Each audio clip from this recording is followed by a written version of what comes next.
Pemanomba, Pemanomba, pende inútil partida. Nadie protesta, Pequirimba, va ese tuyo típico, pende inútil partida paraguayo. Paraguayo inútil. Lo único que tiene es garra para fútbol. Después ya no tiene más ninguna garra. Pemanomba, inútiles.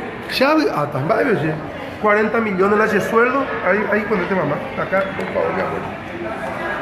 Yo 40 millones le hace sueldo, Guatamina. Ahí. Gratis. Peucoa, gratis. Mañana, Ayapoma hemograma. Ayapoma perfil hepático, perfil lipídico, electrolito sangre. Ya me hice orina de rutina, examen físico, químico, examen microscópico. Allá pues vamos, ¿no? Bueno, va a ver 40 millones cada mes PH. 40 millones PEA, a Carula y Postada, a PEA, acá con mi señora, o si Taquirima, ¿eh? Electrocardiograma. De doña Juana, doña Luisa, alguna vez con Peyapoma el electrocardiograma, ¿me ven?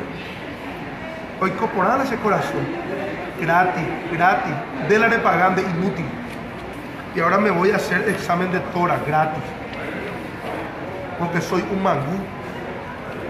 Porque cobro 40 millones. Porque tengo chofer, tengo vehículo, tengo cupo, 6 millones.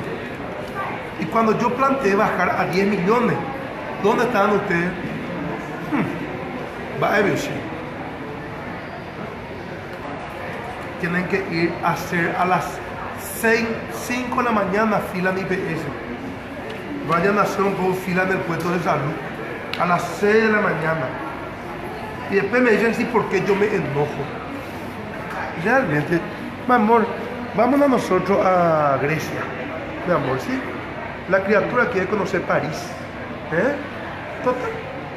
Nosotros tenemos mucha plata, gracias a usted. Mucha plata tenemos. Y la gente, nadie dice nada. Se le pregunta, ¿está bien o no? Bueno, ¿qué mano va? Vamos. Ahora me voy a hacer gratis examen de tórax. Remedio y todo se me regaló, mi amor. Remedio entero te regala. Adiós. Que disfruten de la vida en Paraguay. Adiós.